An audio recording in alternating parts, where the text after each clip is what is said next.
Hello everybody. Welcome back to Traps Tuesday Toots. Today we are going to talk about the piston and the sticky piston.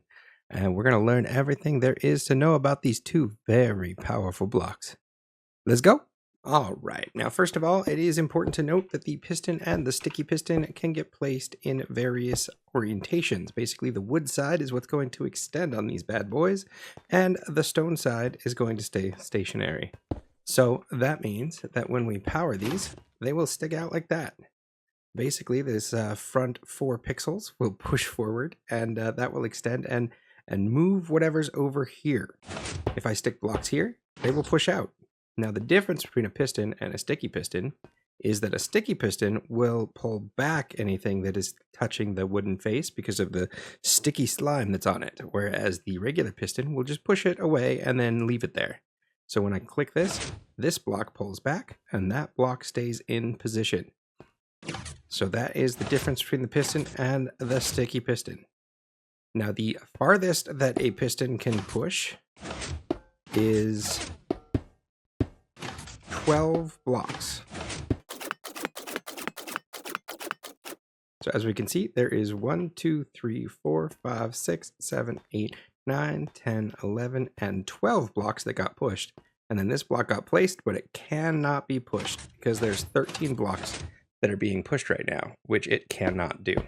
Now, this limit also applies for sticky pistons, but you're saying if it pulls the block back, it can never push another block, right?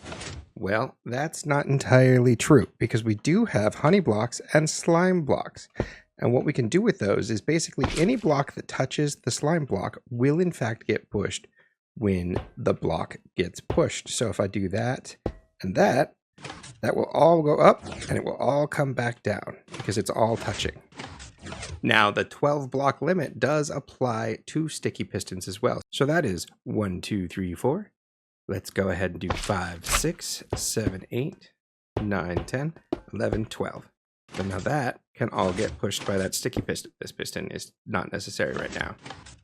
However, if I add that block, it no longer works because that is 13 blocks all connected. So none of the blocks are going to push when a sticky piston is connected to more than 12 blocks, even by slime.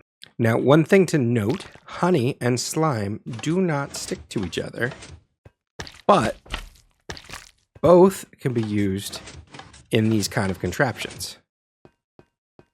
Now that means that if we time two systems that both fire at the exact same time and they butt up next to each other, both of them can in fact work together.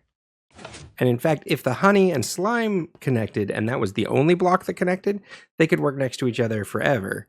However, if this happens, where this piston fires first, note that what actually happened is this honey block right here above this piston is now also connected to this iron block. That slime block is connected to that iron block, but so is that honey block. So now that won't retract because this is now connected to 13 blocks in total. So that's going to break the system. So you do have to be careful when you make these systems work that they don't have blocks that can't touch that do touch. That does, however, mean that something like this is possible, where that pushes up, that pushes up, that pushes down, that pushes down. Because what's actually touching here is going to be the honey and the slime blocks only, and then the iron blocks touch iron blocks, but because they don't stick, that's okay. So those two systems can actually work in conjunction or separately next to each other forever, and there will never be a problem. Now you might be asking yourself, so every block can be pushed by a piston. That's great. That's not entirely true. So first off, we need to look at some items that will actually break instead of push. So everything in this box is going to break instead of push. So when it gets placed, it pops off and becomes an item instead of being pushed. That goes for... So all of these different items, when they get pushed with a piston, they actually break. So that come basically all flora and fauna, strings, buttons, levers, pressure plates, doors. There is one strange thing. A door that gets pushed will break. A trapdoor that gets pushed will actually slide. And with a sticky piston, it would actually go forward and back. Not quite sure why the difference, but it is a good to note. So trapdoors actually can get pushed. Doors break. All right, now there are some interesting things. Basically, container blocks can't get pushed. However, some container blocks, much like the flora and fauna, actually break. So we have our pot that will break and become an item, as will the shulker box. Now the pot, if it breaks, will drop all of its items. So if I take a pot and I fill it with a bunch of iron blocks,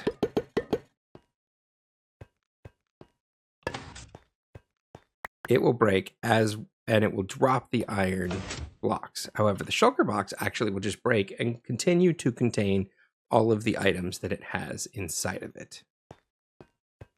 Now, all of the rest of these container blocks actually cannot be moved. So the piston will not even try to extend on all of the rest of these container blocks. So there are some other things to think about. So we have obsidian and crying obsidian. They cannot get pushed by a piston. Now, not only does that mean that if I put obsidian here, this piston can't do anything, but that also means that if I put obsidian here, and then I were to make some sort of a farm that created a block here, and then pushed it out, and then made another block and pushed it out, once that is in the path, it becomes like there's 13 blocks attached.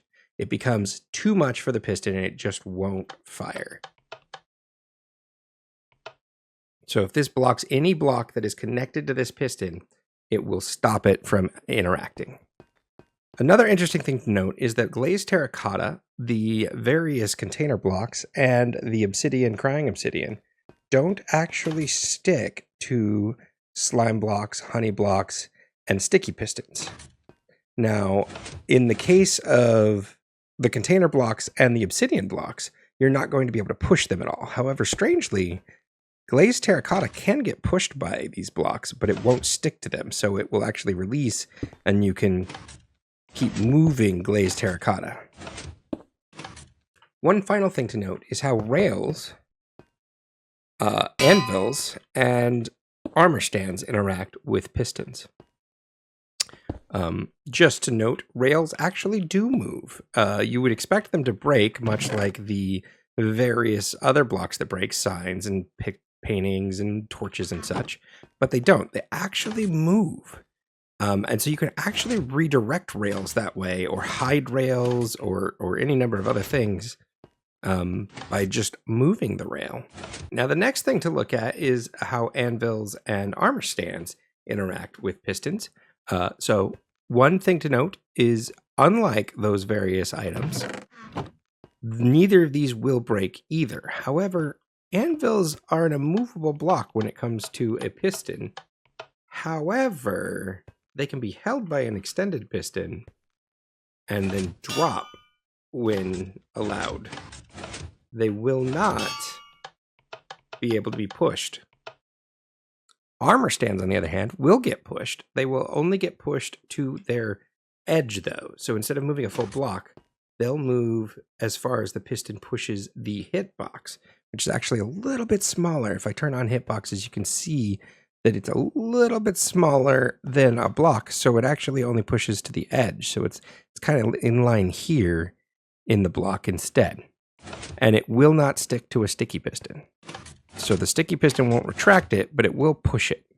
So if I stick another one and I push that, they'll actually go into each other.